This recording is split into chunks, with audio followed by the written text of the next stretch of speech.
Feel Good, le podcast qui vous veut du bien et vous donne un éclairage sur le grand éventail des activités de bien-être, développement personnel et spirituel et autres initiatives inspirantes. Bonjour à toutes et à tous, cette émission est présentée et réalisée par Armel Berodi. Musique originale, Taizy. Caroline et moi sommes partis à la découverte de la Bretagne enchanteresse. Une série de podcasts nous plonge dans les multiples univers sensibles de cette terre bretonne. La Bretagne enchanteresse donne la parole à celles et ceux qui vivent en communion avec ce joyau de nature, de culture et de spiritualité. Un barde haut en couleurs nous conte les mystères d'une contrée féerique. Des conteuses passionnées nous dévoilent la Bretagne mythique, berceau du Graal, scène de la légende d'Arthur. Une herboriste et un producteur d'algues nous éveillent à la Bretagne guérisseuse, dont les Bretons ont su préserver toute la richesse naturelle. Enfin, des druides et des personnes connectées nous éveillent à la Bretagne spirituelle, au cœur de la forêt de Brocéliande qui nous enveloppe de son envoûtante énergie celtique. Vous vous demandez si les fées et les corrigans peuplent réellement la forêt de Brocéliande ? Peut-être que la Bretagne enchanteresse vous apportera la réponse, qui sait ? Et dans ce nouveau voyage, nous accueillons Julien Racot, Mais c'est qui ? récoltant et producteur d'algues en Bretagne. Nous découvrirons avec lui les vertus des algues, comment elles sont cueillies et transformées. Il nous donnera quelques idées de recettes, puis nous parlera de ses futurs projets. Bonjour Julien. Bonjour. Alors Julien, je suis très intéressée par ton métier et j'aimerais savoir comment tu t'es retrouvé à faire ça en fait. Qu'est-ce qui t'a pris ? J'ai pris conscience qu'on avait une ressource naturelle extraordinaire sous nos eaux bretonnes. Il y a une petite dizaine d'années maintenant et donc j'ai pris les devants et puis je me suis lancé dans la création de l'entreprise Algoman et c'est aussi grâce à la culture de spiruline que j'en suis venu aux algues de mer en fait. D'accord, mais tu faisais ça depuis longtemps avant ou t'as fait une reconversion totale Non, ça a été dans une suite logique dans mon processus scolaire. D'accord. Voilà, je faisais des études de physique-chimie. J'ai un DUT mesure physique, chimie et tout ça. Et c'est quand j'ai commencé une licence pro, une licence classique à Rennes, que là ça me plaisait plus les cours du tout et j'ai décroché parce que je voulais faire des choses et puis j'ai découvert la spiruline et les projets humanitaires qui en découlent et les projets en Afrique de fermes de spiruline à but solidaire, humanitaire et donc je me suis formé à Hyères. Ouais. Voilà, près de Toulon, il y a un lycée agricole qui dispense d'une formation sur la spiruline. Et à l'époque, c'était une formation qui s'appelait Culture de spiruline à vocation humanitaire. Donc voilà, j'ai fait cette formation et ensuite je suis parti au Burkina Faso faire le stage. Ok, t'es resté combien de temps là-bas ? Et le stage a duré 1 mois et puis ensuite je suis revenu en Bretagne. J'ai fait des petits boulots dont dans les algues. Parce qu'on a plein de petits boulots ici de cueillette d'algues pour l'été. Et je faisais aussi des jardins, je faisais différents petits boulots pour repartir sur des nouveaux projets de culture de spiruline au Burkina. Et après je suis parti 6 mois, un autre voyage 3 mois, un autre voyage 3 mois. Donc j'ai fait quelques séjours. Ouais.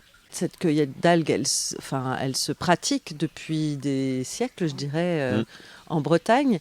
Est-ce que tu as constaté qu'il y avait une recrudescence ou plus de besoins aujourd'hui par rapport à notre alimentation qui change, par exemple ?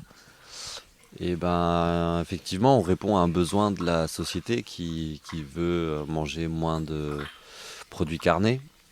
Et les gens se posent des questions, mais où je vais trouver des protéines, si on mange moins de viande, moins d'œufs ou autre, où je vais trouver des protéines ? Et en fait, les algues contiennent beaucoup de protéines.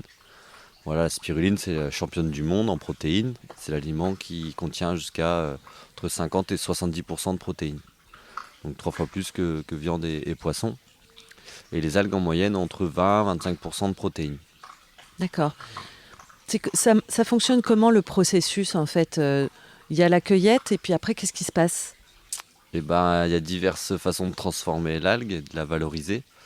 Nous, on a fait le choix de la déshydrater. Voilà, parce que c'est la forme la plus naturelle de conservation pour tout corps vivant, que ce soit un fruit, un légume. Sa finalité, c'est de se déshydrater en fait. Et une fois séché, il se conserve des années, quoi. Comme les plantes, les tisanes, le café, les fruits secs. Nous, on fait de l'algue séchée. D'accord. Sachant en plus que chaque jour, la marée monte, la mer monte, elle descend 2 fois par jour. Et donc ces végétaux-là, ils ont la propriété et la capacité de vivre sans eau. Ah oui. Quand la mer descend, elle reste pendant plusieurs heures sans eau, en plein soleil. Et c'est pour ça qu'en Bretagne, on respire un air iodé. C'est-à-dire que c'est les algues qui transpirent l'iode en fait. Et elles se protègent du rayonnement solaire en sécrétant de l'iode. Et donc après la mer revient, donc elles se sont déshydratées presque sur le rocher. La mer revient, elle se réhydrate. Et là, elle continue à vivre, à faire la photosynthèse, à libérer de l'oxygène, prendre le CO2. Voilà, c'est des gros puits de carbone. Il faut savoir que les algues représentent 3/4 des végétaux terrestres. C'est énorme. Voilà, c'est énorme, parce qu'en fait, on vit sur une planète bleue, pas une planète Terre, mais une planète bleue, où les océans représentent 3/4 du volume de la Terre, quoi. 70% de la surface terrestre, c'est les océans. Avec ces planctons, phytoplanctons et tous ces forêts d'algues. On parle de champs d'algues, mais ce sont des forêts, parce que c'est sauvage. C'est Mère Nature qui gère ça depuis des millions, depuis l'origine de la création de la Terre, en fait. Il y a des milliards d'années, en fait. Donc tu me disais qu'en fait tu dois rester très attentif au cycle naturel pour pouvoir cueillir. Tu cueilles pas n'importe quand, n'importe comment en fait. Eh ben non. Et n'importe où, Et j'imagine. surtout pas n'importe où, pour éviter d'avoir des algues contaminées par des métaux lourds et autres produits que l'homme a inventés. Mais on les cueille donc principalement du printemps, donc au retour du soleil, de la lumière. Donc du printemps à l'automne jusqu'à fin novembre. Voilà, donc on a une grosse saison qui va de mars à novembre. On a 3 mois de repos où la mer se réveille et là on a beaucoup de tempêtes, de la grosse houle. Et ces grosses vagues, en fait, elles sont aussi bénéfiques pour les champs d'algues, les forêts d'algues, parce qu'elles vont permettre de libérer les algues des rochers, déplacer les bancs de sable qui sont remontés avec la belle saison de l'été. Et en fait, le sable va pouvoir redescendre, les rochers vont se remettre à nu. Et au printemps, les petites bébés algues microscopiques vont pouvoir profiter du soleil et se redévelopper au printemps, quoi. Ok. Et combien de diversité d'algues tu travailles ou tu cueilles? Alors en Bretagne, on a entre 600 et 1000 espèces d'algues différentes dans les fonds marins. Et nous, on est autorisé à en cueillir une dizaine. Voilà, il n'y a qu'une dizaine qui est autorisée à la commercialisation pour le commerce alimentaire, quoi. J'ai vu qu'il y avait marqué produits bio en fait sur tes Ouais, produits. ouais. Comment tu peux être certain que c'est bio en fait? Il suffit de faire des analyses. Et tu fais toutes ces Ouais, analyses-là? Ouais. voilà, on fait des analyses qualité sur les produits finis. Donc on regarde la teneur en métaux lourds, en plomb, cadmium, mercure. Et aussi on fait des analyses d'eau. Donc on est toute une filière bio qui a besoin de prouver la qualité des eaux à nos certificateurs, à nos organismes de certification.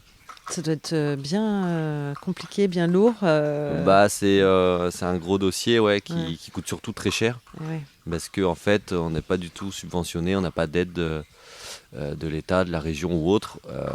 Parce que en fait, ils nous ont dit si vous voulez certifier vos algues en bio, vous faites les démarches et vous payez, quoi. Donc c'est nous qui analysons la qualité des eaux bretonnes. Voilà, parce que c'est un petit peu un sujet tendu en Bretagne. C'est les fameuses marées d'algues vertes qui ont fait moult scandales en tuant des hommes et des animaux. Et donc c'est un gros sujet voilà, en Bretagne, les algues vertes, donc la qualité des eaux aussi. Et donc nous, pour cueillir nos algues, on ne va pas les ramasser près des bassins versants, donc près des rivières. on va au large sur la côte sauvage, quoi. Et toutes les algues vertes sont nocives? Alors non, toutes Ah les algues ah, vertes sont comestibles. ah, voilà. Voilà, il n'y a pas d'algues nocives si on la cueille fraîche. Quand elle est nocive quand elle s'échoue en masse sur les plages. Voilà. C'est comme si on allait en forêt et qu'il y avait eu plein de fruits qui étaient tombés sous un arbre et que ces fruits étaient en train de pourrir, fermenter, et qu'on allait se balader dans cette montagne de fruits qui pourrit, en train de pourrir, et qu'on respirait des gaz qui en émanent en fait. Donc le problème il est pas dans l'algue verte ou rouge ou bleue ou voilà, ce sont des corps organiques qui se décomposent. Et principalement, par chez nous, c'est des marées d'algues vertes qui se forment sur les plages. Parce qu'en fait, il faut imaginer que les petites algues vertes, même une fois échouées, elles vont pas mourir tout de suite. Elles vont rester entre deux eaux sur les plages. Et puis, quand la mer sera haute, elles seront dans l'eau. Et puis, il y aura le soleil. Et elles vont continuer à grandir et à grandir et à grandir.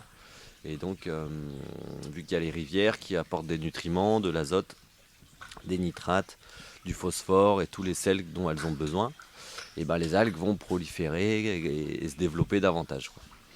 Mais d'un côté, elles témoignent aussi de la richesse des eaux.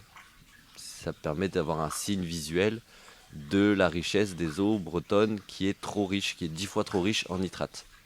Donc il y a un déséquilibre en fait qui s'est mis en place avec l'industrialisation de l'élevage.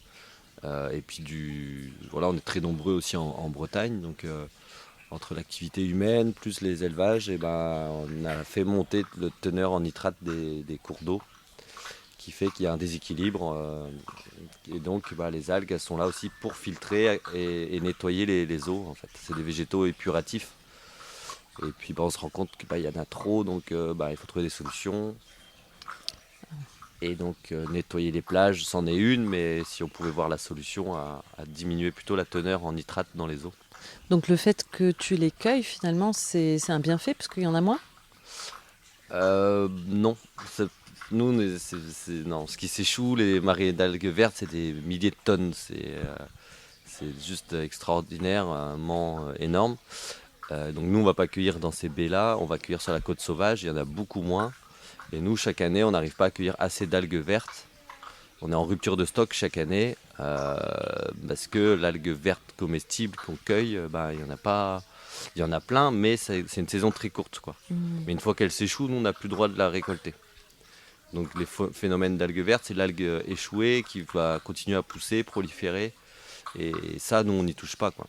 Donc il y a peut-être plein d'algues vertes en Bretagne, mais celle-là, on ne la prend pas. Voilà. C'est une grande question, hein, l'histoire oui, de l'algue verte. Ouais, il y a un gros bouquin qui circule en ce moment sur le sujet. Ouais. Ah ouais. Dis-moi après, donc dans ce processus de transformation, il y a le séchage, du coup, c'est ça? Voilà, donc nous on fait que du séchage. Ouais. Et donc nos algues sont récoltées à la main et puis très souvent au ciseau ou au couteau. Voilà, on les cueille. On évite de les arracher. Et comme ça, elles peuvent repousser et puis finir leur cycle de reproduction. Et comme ça, ça permet vraiment de respecter le produit, ce petit être, et qui puisse vraiment bien finir sa vie et proliférer. Comme ça, l'année d'après, il y en a toujours autant, quoi. Et donc ensuite, on les rince, on les nettoie à l'eau de mer.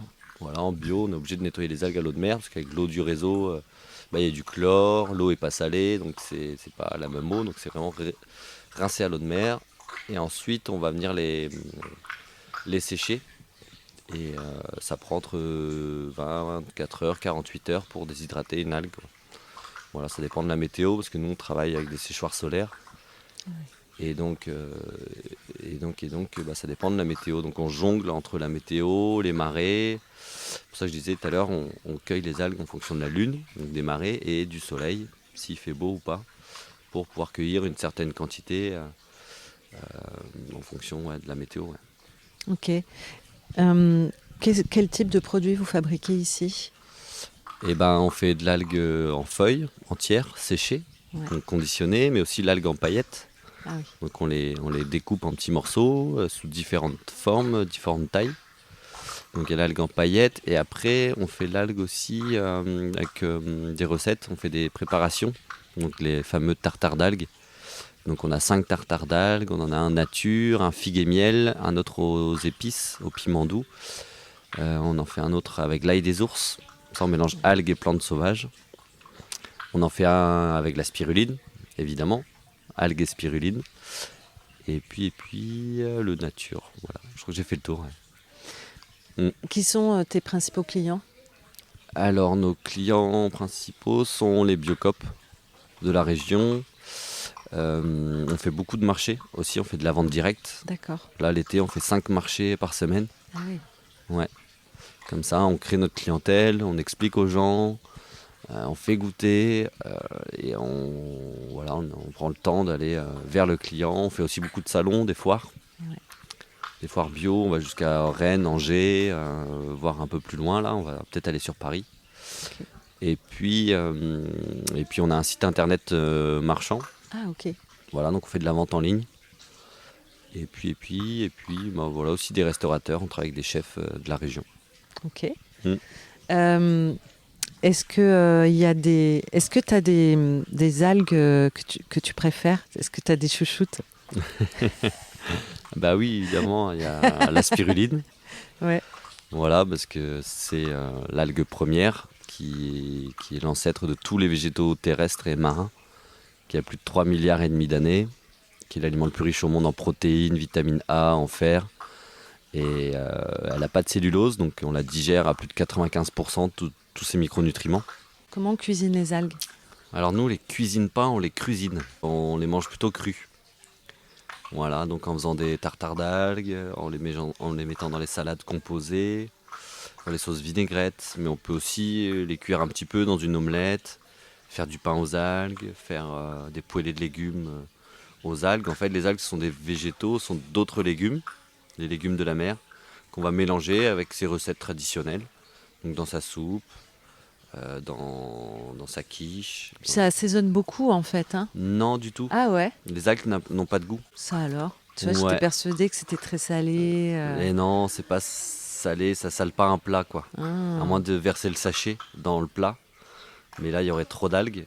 Donc on y met 1 à 2 cuillères à café par personne. Donc environ 10 grammes par jour d'algues séchées, c'est déjà pas mal. Ah oui. Et en fait, c'est pas du sel quoi. C'est des feuilles très riches en sels minéraux, mais c'est pas du sel. Donc voilà, les gens sont bloqués là-dessus, consomment peu d'algues. Ils laissent pendant des semaines ou des mois un sachet de 50 grammes, alors qu'un petit sachet de 50 grammes, il est mangé dans la semaine normalement, quoi. Et ça va apporter une saveur minérale. Les algues, donc c'est riche en minéraux, donc ça a une saveur minérale, et l'algue de mer a une saveur iodée. Donc on va retrouver ce petit goût de poisson, d'huître. Donc ça va juste ioder un petit peu le plat. Et c'est sûr que si on en met trop, c'est trop iodé. Et si on n'aime pas ça, ça passe pas. Mais si on apprécie les saveurs iodées, le poisson, donc ça passe bien. Donc c'est sûr que les algues sont beaucoup associées au poisson, aux fruits de mer. Mais on peut se faire des salades composées un peu iodées, quoi. Est-ce que c'est en Bretagne qu'on trouve les meilleures algues ? Évidemment. J'adore cette question.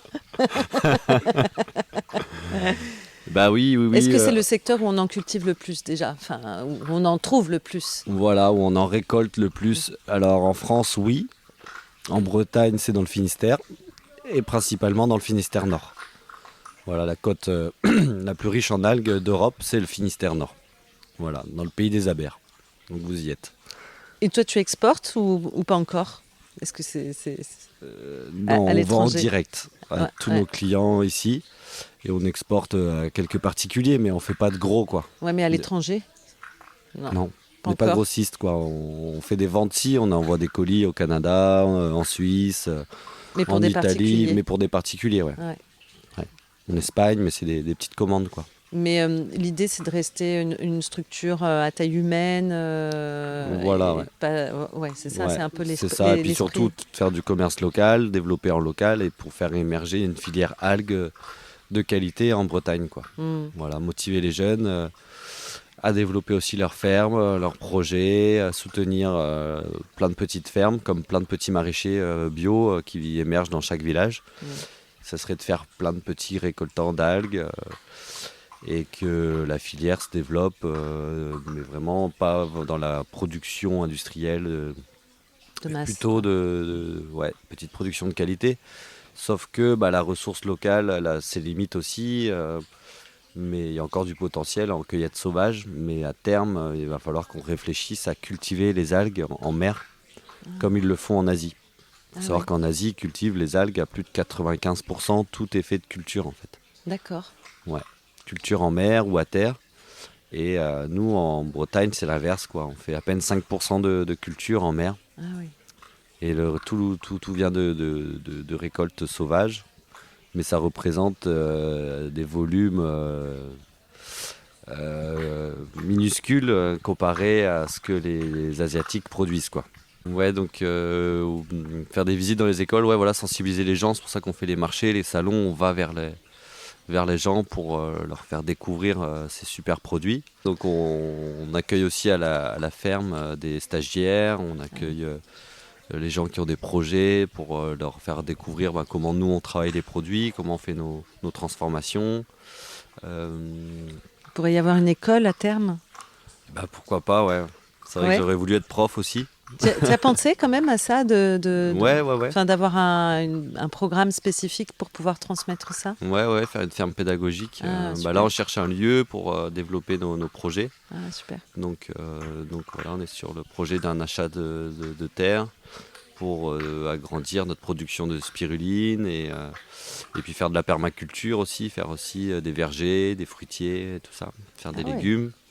En fait, dans nos recettes, on met des oignons, on met plein de condiments, des poivres et autres oignons. Oui, de manière à pouvoir être complètement autonome dans votre production. Voilà, être autonome aussi. Et puis là aussi, on s'est lancé dans des projets de développer nos algues en faisant des légumes lacto-fermentés. D'accord. Voilà, donc là, c'est une nouvelle gamme et c'est juste merveilleux, la lacto-fermentation, parce qu'en fait, il suffit de légumes, d'eau et de sel pour booster les qualités nutritionnelles des légumes. C'est un peu comme la choucroute, quoi.